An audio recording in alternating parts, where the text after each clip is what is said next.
There it is.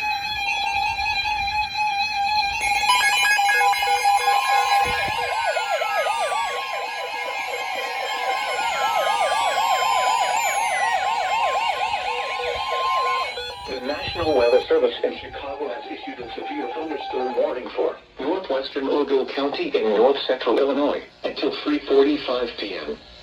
At 3:05 p.m., a severe thunderstorm was located near Cheyenne, or 8 miles northwest of Polo, moving northeast at 30 miles per hour. Hazard, 60 miles per hour in gusts and quarter-size hail. Source, radar indicated. Impact, hail damage to vehicles is expected.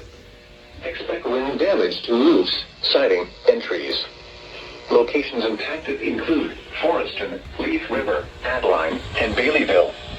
Remain alert for a possible tornado. Yes. Tornadoes can develop quickly from severe thunderstorms.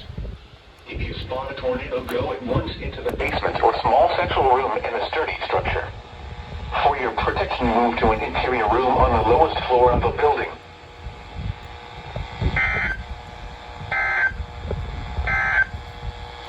A severe thunderstorm warning remains in effect until 3:45 p.m. for southeastern Rock County. At 2:59 p.m., a severe thunderstorm was located near Orfordville, or 8 miles southeast of Broadhead, moving northeast at 35. Got it.